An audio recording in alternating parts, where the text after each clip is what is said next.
Les Schtroumpfs reviennent en fanfare chez U. Retrouvez-les dans votre magasin et invitez-les chez vous avec ce paquet de 8 pains au chocolat U Schtroumpfement bon à 1,55 €. U, le commerce qui profite à tous.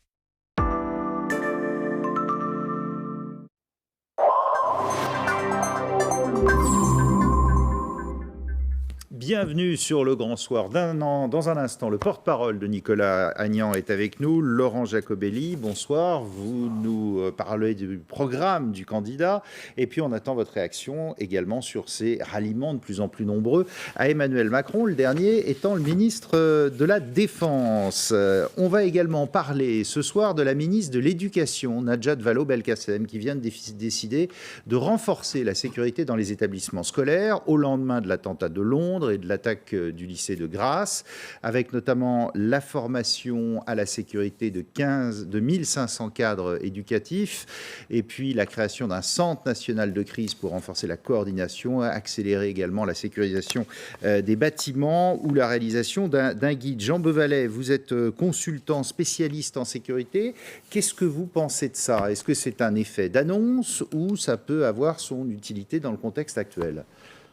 Dans le contexte actuel, et je crois que la phrase est importante, effectivement, je veux dire qu'à partir du moment où on est dans la réflexion pour la sécurisation des écoles, malheureusement, les derniers jours nous ont montré que c'était toujours intéressant, ne serait-ce que même si ça n'a rien à voir avec le terrorisme, il suffit de regarder ce qui s'est passé à Grasse. Il y a toujours un risque potentiel. Maintenant, quand on voit ce qui est proposé par la ministre, on est effectivement sur 3 axiomes, l'anticipation, la sécurisation et la réaction, avec des moyens... 1500 personnels supplémentaires formés. Pas inutile. Oui, formés. Alors, il y a 2 choses. Pas inutile, d'accord. Budget. Il va falloir quand même trouver l'argent pour les former. Donc, anticipation sur la prochaine mandature. On ne sait pas ce que ça va devenir. Maintenant, dans le principe, oui. Ce qu'il faut aussi savoir, c'est que le personnel de l'éducation nationale est déjà sensibilisé à ça, puisque vous avez déjà dans les écoles notamment, écoles, lycées, voire écoles supérieures, des sensibilisations aux risques terroristes. Dans le cas de Grasse, par exemple, c'est le proviseur lui-même qui s'est approché et qui a dialogué avec l'élève. Oui, tout à fait. Je pense il a cherché à le rassurer, à le calmer, et puis bon, voilà, il s'est passé ensuite ce que l'on sait. Mais la démarche est intéressante. Alors attention, parce que entre un individu comme le jeune à Grasse et un terroriste, psychologiquement, le comportement n'est pas le même, et ça veut dire que le dialogue ne va pas trouver les mêmes clés.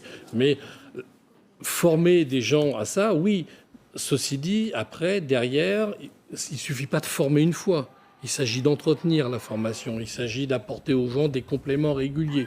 Est-ce que ça sera fait? Je ne sais pas. Alors justement, il va y avoir réalisation d'un guide, il va y avoir des exercices de sécurisation. Également la création d'un centre national de crise. Ça manque dans l'éducation nationale? Ou c'est le travail de la police? Alors, en toute honnêteté, je ne suis pas un spécialiste de l'éducation nationale en tant que telle, mais vous avez déjà aujourd'hui des structures qui partent du préfet jusqu'aux responsables de l'éducation nationale sur le plan départemental, qui sont sensibilisés à ce genre de choses. Et comme vous venez de le dire fort justement, la police procède déjà à toutes ces démarches. Accélérer la sécurisation des bâtiments, qu'est-ce qu'on fait concrètement? Alors aujourd'hui, vous avez Vigipirate qui est en place, vous avez des barrières à l'entrée des lycées, vous avez une interdiction de stationner le long des murs. Qu'est-ce qu'on va faire de plus? Je pense que ça On ne peut pas rentrer dans un établissement scolaire comme dans un moulin, de toute façon. Non, sauf si c'est un élève ou un étudiant qui lui-même rentre armé. Là, on ne peut rien faire. On ne peut rien faire, on le sait bien. Des portiques de sécurité? Les portiques de sécurité, on a évalué qu'il faudrait environ, suivant la taille du lycée, 1h30 pour faire rentrer l'ensemble des lycéens. 1h30 donc pour les faire sortir. Ouais, donc impossible. C'est impossible. Et pour terminer là-dessus, les portiques de sécurité, le principe est toujours le même, qui est que, au lieu de faire l'attentat à l'intérieur, il sera fait à l'extérieur. Ouais. Pour vous, spécialiste de la sécurité, qu'est-ce qu'il faudrait améliorer dans les établissements scolaires? Alors je pense qu'il faut par contre mettre un point important sur l'entraînement, la sensibilisation des enfants, leur capacité réactive par rapport à des sons comme l'alarme, comme les sirènes, comme ce genre de choses, le bon geste, les sensibiliser dès le plus jeune âge au premier secours, le geste qui sauve, ça, ce sont des points qu'il faut développer. Merci beaucoup, Jean Bevalet, consultant enseignant sur les risques sécuritaires. Alors justement, Laurent Jacobelli, vous qui êtes porte-parole de Nicolas Dupont-Aignan, bonne idée d'améliorer la sécurité dans les établissements scolaires ? Améliorer la sécurité d'une manière générale est une bonne idée quand on regarde l'état de la France sur cette question. La sécurité avec les violences quotidiennes, on voit bien que les agressions se multiplient, les vols se multiplient, et puis la sécurité plus généralement face au terrorisme djihadiste. Mais franchement, est-ce à Najat Vallaud-Belkacem de proposer des mesures de sécurité pour les lycées ? À ce moment-là, chaque ministère va prendre des mesures. Elle est ministre de l'Éducation. Oui, mais pas de l'Intérieur. À ce moment-là, le ministre de la Santé va prendre des mesures pour la sécurisation des hôpitaux, le ministre des Sports pour les gymnases. Non, il faut une politique de sécurité responsable et de bon sens, ce qui n'est pas le cas aujourd'hui. On se noie dans les paroles, dans les bonnes intentions, dans les petits guides. Il faut des mesures énergiques, comme celles que nous proposons. Vous proposez 50 000 militaires supplémentaires, 30 000 forces de sécurité. Oui, tout à fait. 15 milliards le coût. Oui, mais c'est exactement les effectifs qu'on avait il y a 10 ou 20 ans, et on les assumait très bien. À cette époque-là, le terrorisme était beaucoup mieux contrôlé. Et puis, il faut aussi rétablir nos frontières nationales pour savoir qui rentre. Non, mais alors et qui attendez, sort. comment on finance les 15 milliards ? Parce que dans le même temps, vous baissez les impôts. Tout à fait. Vous augmentez les retraites, notamment les petites, de 10%. Oui. Vous voulez augmenter le pouvoir d'achat des salariés de 10% Absolument. aussi. Comment on fait tout ça ? C'est très simple. D'abord en ayant de la volonté, et puis en allant chercher l'argent là où il est. La fraude fiscale et sociale en France, c'est plus de 80 milliards. Nicolas Dupont-Aignan Mais a ça, écrit, c'est pas de l'argent qui rentre immédiatement. Non, il faut aller les chercher. Nous, on est raisonnable, on ne dit pas qu'on va avoir les 80 milliards d'un coup, on dit 40 milliards. À l'échelle d'un quinquennat, c'est ce qu'on se fixe. Est-ce que vous savez combien on verse à l'Union européenne qui ne nous est pas rendu ? 8 milliards. Ces 8 milliards-là, ça finance la mesure, par exemple, des 100 € nets d'augmentation des plus petites retraites, des 6 millions de retraités qui touchent le moins, qui ont aujourd'hui... Et ça peut être fait vite ? Ça peut être fait très vite. Très très vite, dès la première année, cette mesure, vous voyez, on arrêtera de donner plus à l'Union européenne qu'elle ne nous donne. Chaque mesure est chiffrée, vous pouvez aller voir sur notre site internet, nda-2017.fr, et les 100 milliards de l'ensemble de nos mesures sont financées par exactement le même montant, et on arrivera au bout d'un quinquennat à l'équilibre budgétaire. Parce qu'on oublie, je finis là-dessus, mais on oublie quelque chose. Pourquoi aujourd'hui on parle de problème fiscal ? Pourquoi on matraque fiscalement toujours plus ceux qui peuvent payer ? C'est parce qu'on a moins d'emplois en France et que donc il y a moins de cotisants. Parce qu'il y a moins d'entreprises en France et donc moins d'entreprises qui participent à l'effort collectif. Mais si on fait un choc pour augmenter le pouvoir d'achat des gens, ils vont consommer plus. Et si nous, on donne des mesures de bonus fiscal aux entreprises qui produisent en France, ils consommeront français. Et donc, ça créera des emplois. Vous voulez refaire un label Made in France, fabriqué en France, pardon. Oui, fabriqué en France, on veut aller plus loin que ça. On veut que sur chaque produit, on sache quel est le pourcentage de fabriqué en France. Ouais. C'est incitatif. On ne veut pas interdire les importations. On veut que tous les consommateurs sachent que s'ils veulent faire un acte citoyen, acheter français, créer de l'emploi en France, et donc au final, payer moins d'impôts et moins de charges, eh bien, ils peuvent le faire.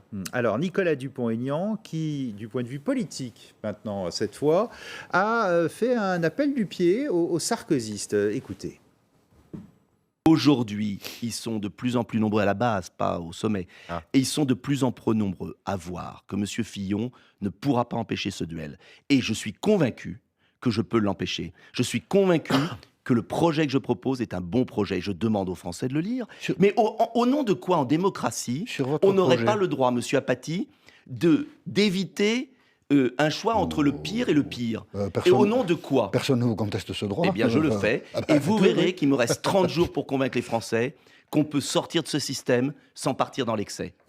Franchement, ça vous arrange, les casseroles de François Fillon ?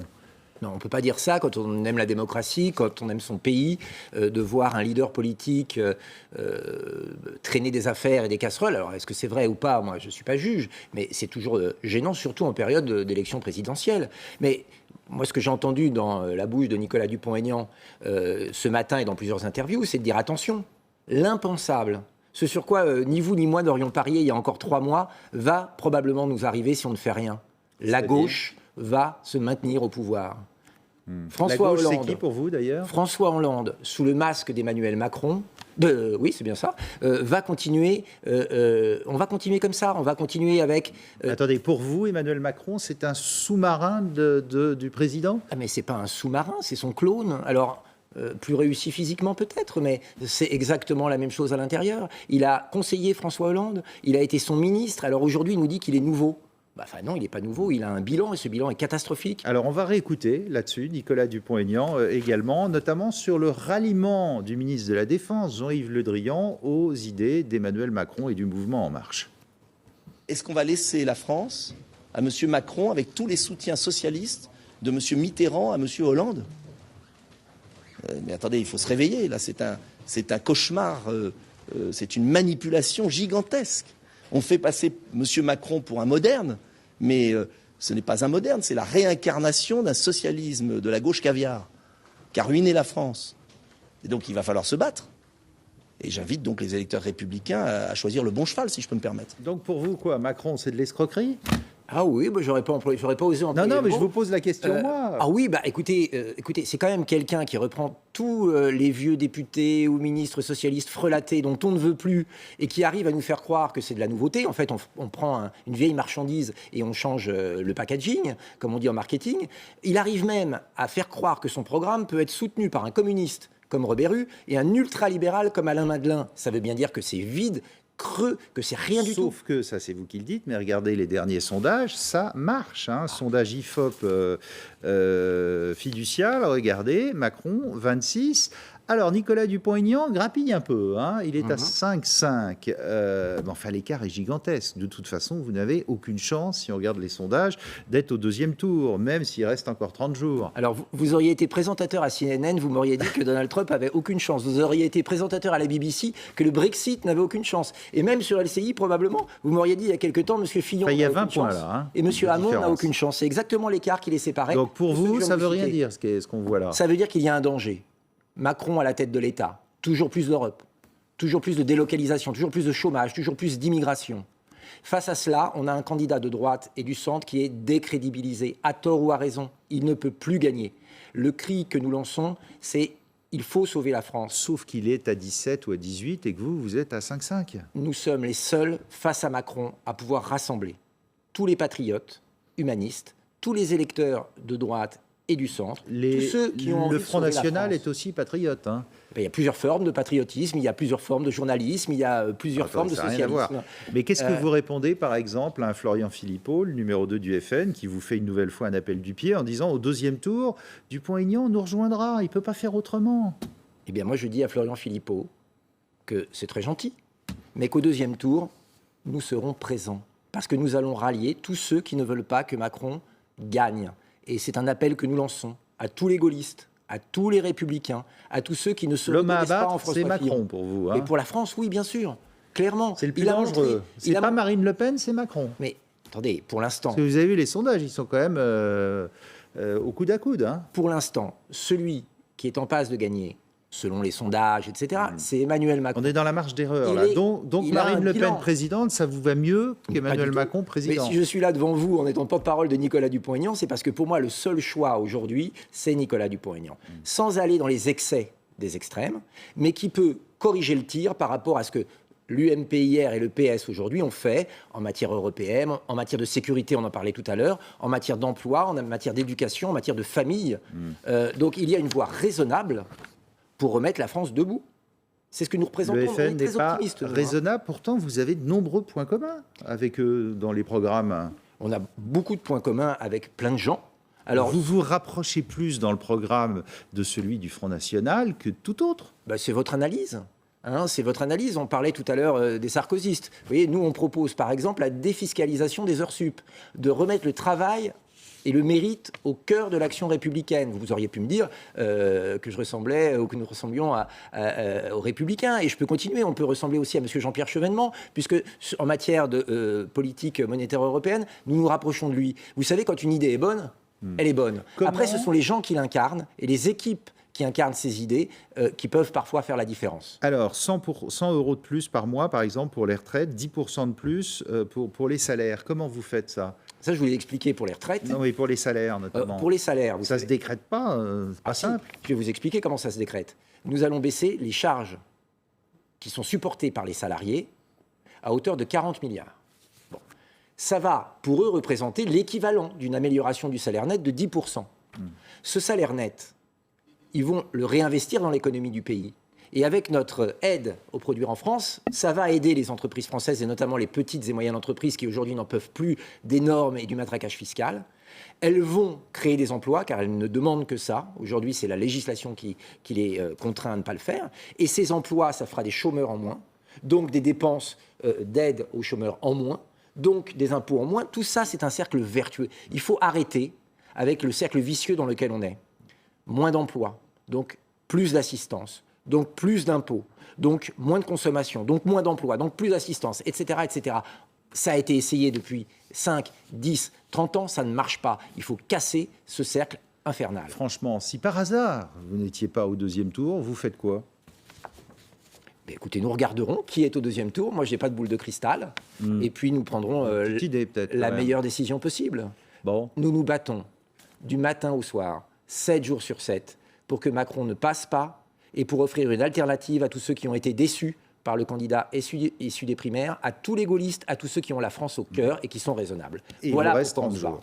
Merci beaucoup, Merci à Laurent Giacobelli, le porte-parole de Nicolas Dupont-Aignan. Alors, on va continuer à parler politique avec nos éditorialistes, notamment Justine Corbillon ou Renaud Pilat, avec ce petit cataclysme quand même dans la vie politique aujourd'hui. Jean-Yves Le Drian, qu'on voit ici à l'image, le ministre de la Défense, président de la région Bretagne, qui a appelé à voter Macron et qui va s'intégrer dans l'équipe du candidat d'En Marche. Justine Corbillon, en haut de l'affiche, donc, cette campagne d'Emmanuel Macron, nouveau soutien, nouveau sondage au Zénith, d'ailleurs, on les a aperçus, et nouveau meeting ce soir pour Emmanuel Macron. On a l'impression que tout va bien pour lui. C'est le tapis rouge, là. Tout va d'autant plus bien qu'on est aujourd'hui à 30 jours du premier tour. On est le 23 mars. 23 avril, il faudra voter pour ce premier tour. Et ce jour est donc à marquer d'une pierre blanche pour lui avec cette prise de guerre. Jean-Yves Le Drian, on en a souvent parlé ici, puisque c'était dans les clous. C'est pas négligeable dans le sens où il y a cette stature, voilà, cette expérience. Je rappelle que c'est le ministre du gouvernement le plus populaire auprès des Français.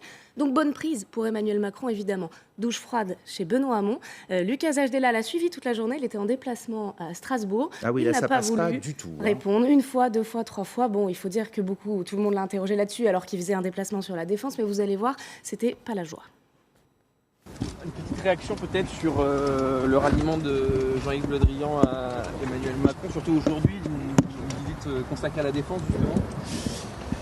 Ici, je suis venu saluer la mémoire de ceux qui ont donné leur sang pour la France. Qu'est-ce que vous pensez du ralliement de Jean-Yves Le Drian à Emmanuel Macron? Je suis ici pour parler de la défense de la France, pas du ministre de la Défense.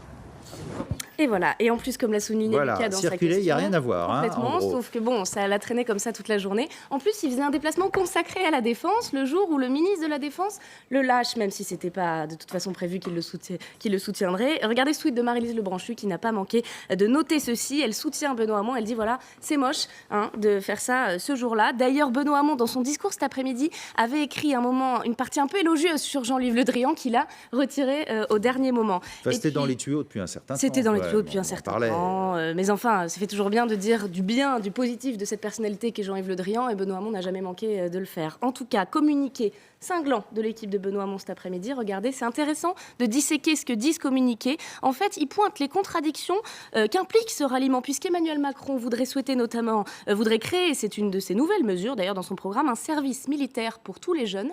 Jean-Yves Le Drian lui-même, il y a quelques mois, a dit ceci, c'est une mauvaise idée, une idée qui ruinerait ce fragile édifice qu'est l'armée française, d'appeler comme ça chaque année 800 000 jeunes à faire leur service militaire, puis en fait, après, à quitter ce corps. Donc, bonne nouvelle pour Surtout, Emmanuel ça coûterait Macron. très cher, Et ça coûterait apparemment, extrêmement cher. Qui formait Donc, des milliers de militaires Exactement. pour un mois, compliqué. Renaud Pilat nous a rejoint et également Thierry Fabre, rédacteur en chef adjoint de Challenge. Réaction là-dessus sur le ralliement de Le Drian? Eh bien, écoutez, c'était un ralliement qui était attendu, mais même s'il était attendu, c'est quand même un signe très important que désormais Emmanuel Macron a une très forte dynamique, attire des personnalités importantes qui sont membres du Parti socialiste. Faut pas oublier Pas pour Emmanuel Macron, en tout cas. je parle de Jean-Yves Le Drian. Vous parlez de Jean-Yves Le ralliement de Jean-Yves Le Drian, ministre de la Défense, qui reste membre du Parti socialiste, il ne devrait pas être sanctionné. Ultra proche de François Hollande. ami ultra proche de François Hollande. Il ne devrait pas être sanctionné parce qu'il n'apporte pas sa signature. Les 500 signatures Emmanuel Macron, c'est juste un soutien.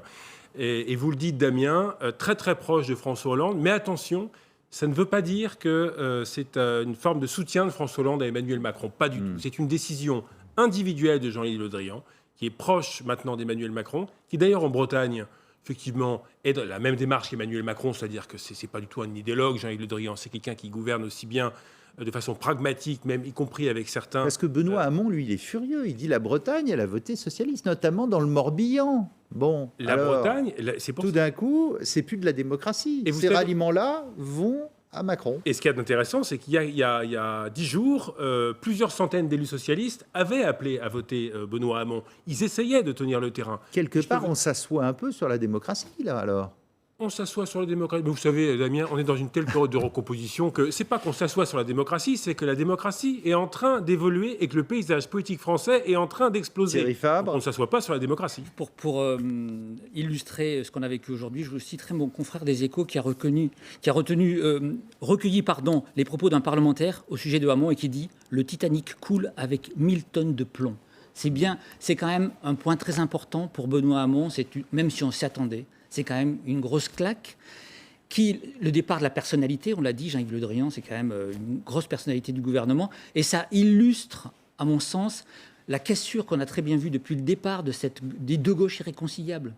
Ces sociodémocrates comme Le Drian, comme Manuel Valls, c'est que le début, ne pouvaient pas s'allier à Benoît Hamon, au frondeur Benoît Hamon, qui avait un programme très à gauche, qui est insupportable pour la gauche dite réformiste et réaliste. Et même, vous savez, ceux qui ont suivi... Donc le PS va exploser.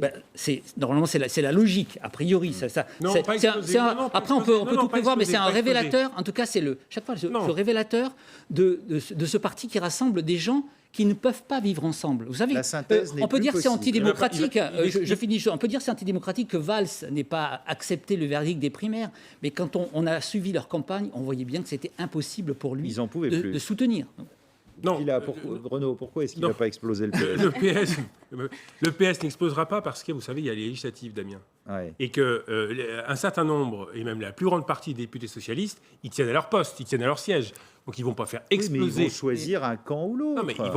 Mais pour l'instant, il n'y a pas des centaines d'élus socialistes qui vont chez Macron. C'est quelques dizaines. Oui, mais et la plupart restent au Parti socialiste parce qu'ils savent très bien qu'aux législatives, ils auront besoin de l'investiture du Parti socialiste. Et donc on aura un PS qui n'explosera pas, mais qui sera plus petit. On aura un mouvement en marche et on aura un plus petit PS. Certes, mais c'est un révélateur, vous voyez, de ce parti qui associe des gens qui ne pensent pas du tout pareil. Même ça fait un moment que ça dure. Oui, mais sauf que c'est un révélateur. Quand on voit même certains, regardez, un Thierry Mandon qui est dans le gouvernement, qui soutient Hamon, mais on sait très bien qu'il le fait totalement à contre-cœur. Ouais. Il ne partage pas ce projet. Donc c'est pas possible que des gens... Thierry, c'est en train de changer. C'est en train de changer, puisque justement...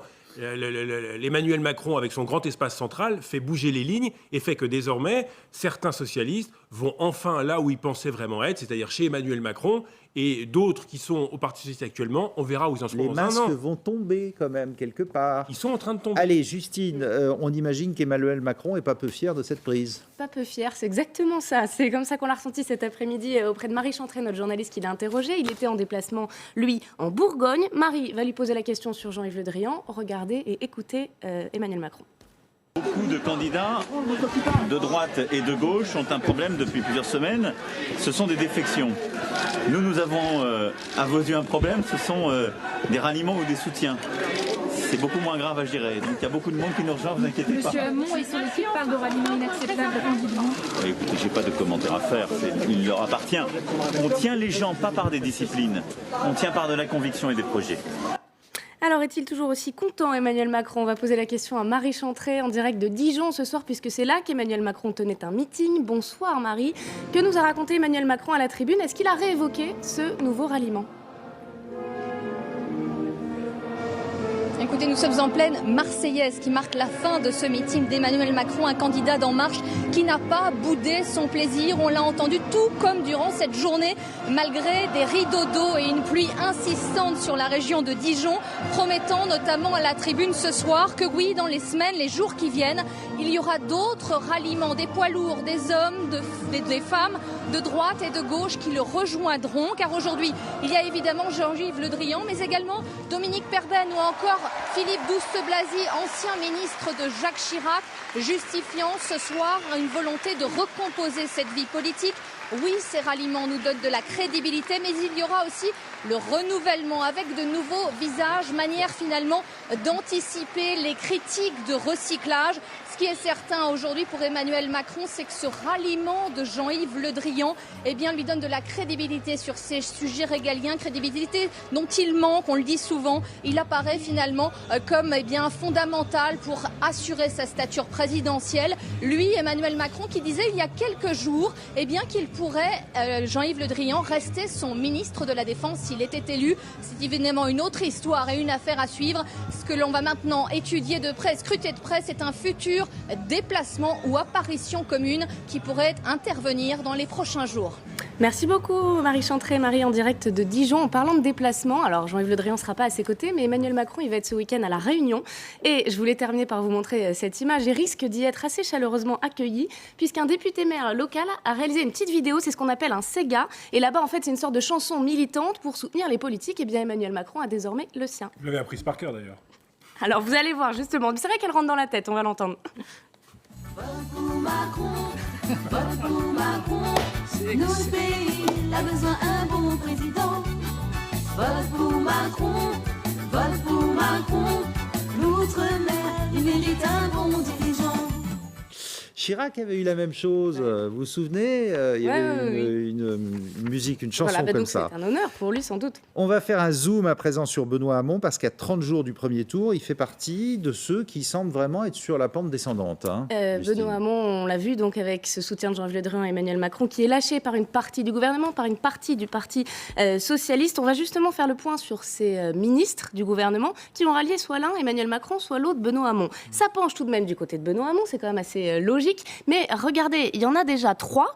Barbara Pompili, Thierry Braillard, Jean-Yves Le Drian qui soutiennent Emmanuel Macron. Et puis 2 pour lesquels on a mis des points d'interrogation, Jean-Marie Le Guen, Ségolène Royal. On a envie de dire de toute façon, Benoît Hamon, est-ce que ça lui fait tant de bien que ça d'avoir le soutien de certains ministres du gouvernement quand on regarde les derniers sondages, et c'est ce qu'on va faire. Cruel, là. Celui, en tout cas, alors ce sont des sondages, on a déjà parlé plusieurs fois de prendre ces sondages avec pincettes, mais il n'en reste pas moins qu'il y a une petite musique Jean-Luc Mélenchon qui est en train de dépasser Benoît Hamon. Celui-là, c'est un sondage Harris Interactive. Et on a le sentiment, notamment auprès de la jeunesse, que Benoît Hamon, qui est pourtant un peu le candidat, en tout cas des jeunes socialistes, anciens MJS et tout, est en train, sur ce terrain-là des jeunes, de se faire dépasser par Jean-Luc Mélenchon. Exemple, regardez par exemple la manière dont Jean-Luc Mélenchon est accueilli hier soir à l'ESSEC, école de commerce, où il est a priori, si on a des a priori, pas en terrain conquis, ancien trotskiste même dans une école de commerce. Il a été complètement ovationné. Et alors ça, c'est son arrivée, mais ça a duré. Le temple du capitalisme, c'est lui-même qui l'a dit. Il a eu beaucoup de dérision et d'autodérision, Jean-Luc Mélenchon. Pendant 2h30, il a fait rire la salle. Extrait, c'était au moment tout le notamment... monde sait que c'est un tribun, Mélenchon. Alors c'est un tribun, et c'est vrai que les jeunes ont l'air d'être assez sensibles à ça. Ça a été le cas pendant le débat, où on a recueilli, nous, dans les QG, beaucoup de réactions de jeunes, même de macronistes, qui disaient « Ah ouais, mais Jean-Luc Mélenchon, il était un peu au-dessus, etc. » On écoute Jean-Luc Mélenchon, il a beaucoup fait rire les étudiants de l'ESSEC. Si la droite française était un jeu de société. Le Monopoly. Le Monopoly. Si vous étiez une œuvre d'art, vous auriez la liberté dans le peuple, non. Le penseur de Rodin, ou Guernica de Picasso. La liberté vit dans le peuple, à la moitié des poitraillés. Effectivement, pourquoi une femme doit être à moitié nue pour vivre le peuple et ensuite, il y a un gars. Il les a tous mis dans sa poche, là. Mais pourtant, Benoît Hamon manque pas non plus d'érision, d'accessibilité. Mais c'est vrai que là, la musique Mélenchon chante un petit peu plus fort ces jours-ci que Benoît Hamon. C'est un showman. Nous, à Challenge, on l'a suivi de très près pendant plusieurs meetings. On a fait justement un portrait pour voir comment il s'organisait. C'est très impressionnant. Il répète 1 heure avant, il écrit quelques grands traits de son show, et puis après, il se lance. Ouais. Et pendant 2 heures, et les gens sortent, ils ont vu un spectacle. Donc effectivement, face à Benoît Hamon, oui, positionné sur la même gauche de la gauche. Aujourd'hui, le tribun Mélenchon sort du lot et Benoît Hamon commence à s'affaisser. Mais je voudrais juste rajouter sur Macron un point important. C'est une étude qui vient de sortir de la Fondation Jean Jaurès qui explique bien pourquoi Macron est au bon endroit au bon moment. on a l'échiquier politique avec les deux gauches qui sont un petit peu poussées, gauche et droite poussées par les extrêmes à cause des primaires. On a un espace central qui s'est libéré totalement et Macron arrive un peu comme le Messie. Et effectivement, il est juste, auparavant le centre faisait rire tout le monde, c'était un peu les laissés pour compte. Et aujourd'hui, le centre, il est en passe de gagner la présidentielle. Donc c'est ça quand même le renversement extraordinaire qu'on connaît dans cette élection. Justine, un premier indiscret concernant Marine Le Pen qui lance apparemment une nouvelle application révolutionnaire. C'est l'heure des indiscrets.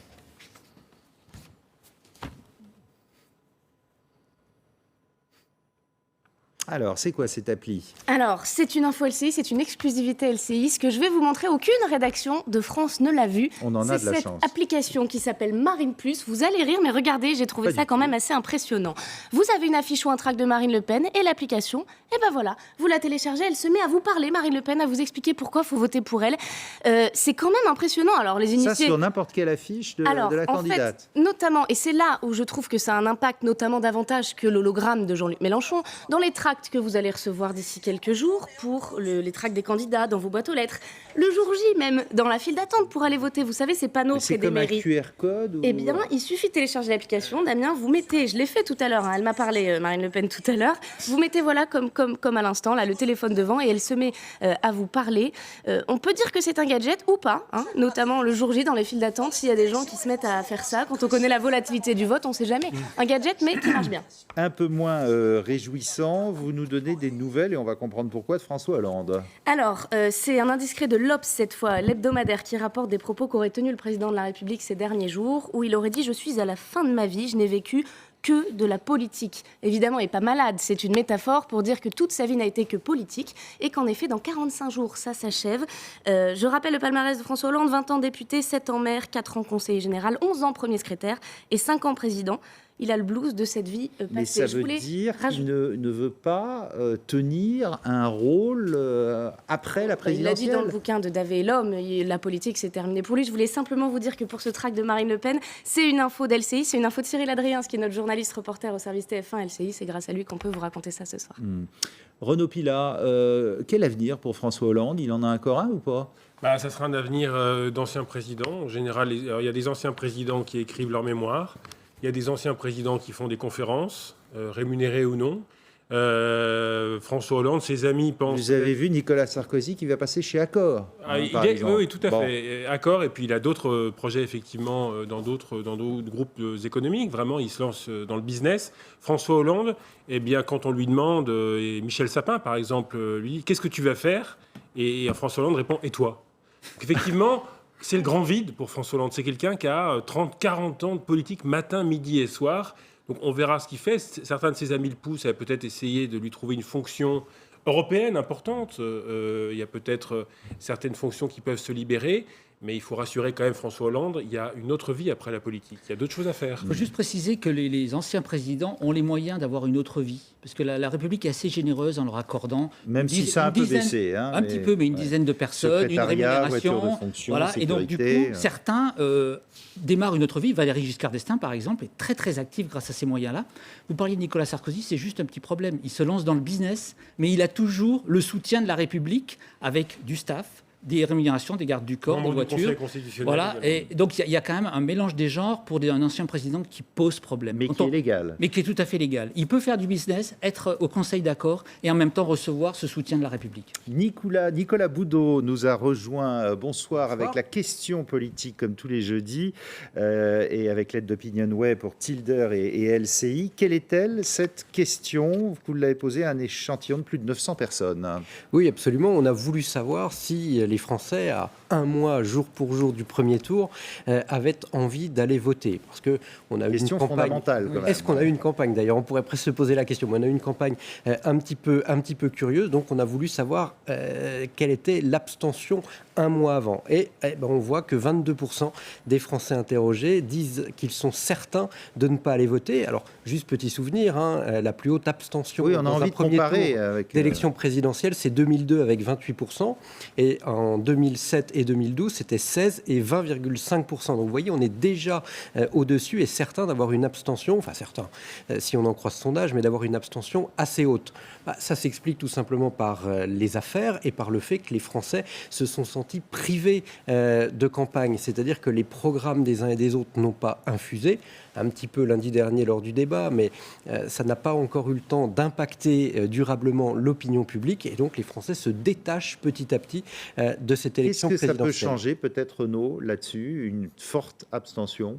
Ça peut une forte abstention avantager qui? Autrefois, on considérait qu'une forte abstention désavantageait le Front National, parce qu'on considérait que c'était le parti, finalement, qui mobilisait le moins. Et on s'est rendu compte, lors des derniers scrutins, que finalement, plus la participation est élevée, plus les électeurs, désormais, de Marine Le Pen sont ceux qui sont le plus déterminés à aller voter. Donc finalement, une forte abstention pourrait être finalement négative pour les candidats dits des partis de gouvernement, de droite ou de gauche. Juste un bémol quand même. Régulièrement, on dit à chaque présidentielle qu'il va y avoir une forte abstention. Et puis, on a quand même des signaux de très fortes audiences pour les débats. Le débat de TF1 a rassemblé un Français sur 10 millions. Les débats sur les primaires. On voit progressivement quand même certains candidats augmenter un petit peu leurs intentions de vote. Donc, il n'est pas dit que les 15 derniers jours, finalement, les Français aillent finalement plus voter que... Nicolas Boudot, autre question que vous avez posée aux Français. Le candidat pour lequel vous voteriez au premier tour de la présidentielle, vous le privilégiez, pourquoi? Oui, là c'est hyper intéressant aussi, ça vient confirmer ce qu'on a dit précédemment, c'est que les Français sont en demande de programme. Et là, ils disent qu'ils vont se déterminer ultra prioritairement en fonction du programme, plutôt qu'en fonction des émissions de télévision. C'est pas bon pour nous, ça veut dire qu'ils vont aller sur médias. Internet voir les programmes davantage que les Oui, médias. et puis ils vont recevoir les professions de foi pour pouvoir se fixer. Ça veut dire fondamentalement que jusqu'à la dernière minute, et je rejoins ce que vient de dire Renaud, les courbes que l'on mesure et les sondages peuvent bouger, varier jusqu'à la dernière seconde, et que fondamentalement l'opinion publique n'est pas encore cristallisée, que la lecture des programmes tout qui ça, va ça bientôt fait beaucoup arriver, plus de 100%. oui, parce qu'il était possible d'avoir plusieurs choix. Oui. Mais malgré tout, ça montre les tendances les plus marquantes et les plus importantes.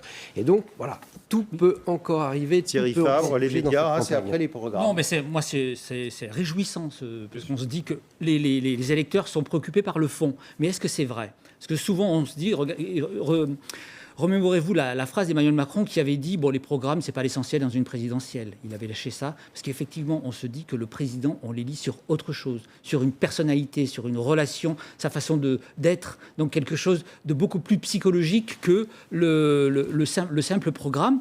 Mais si on croit votre sondage, c'est vrai que c'est assez réjouissant, parce qu'on se dit, et certains défendent cette thèse, que les Français n'ont pas assez de projets. On ne parle pas des projets.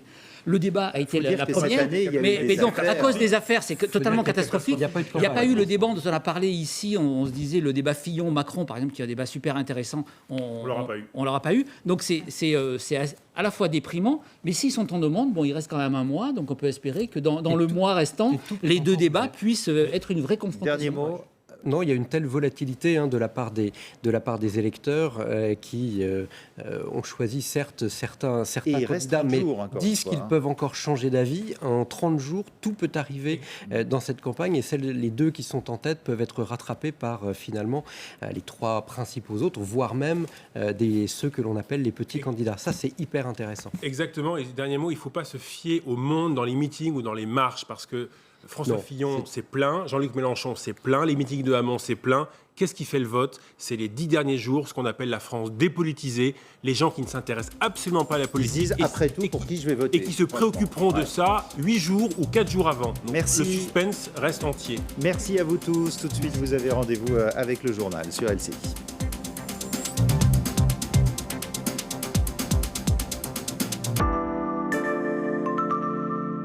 Soch présente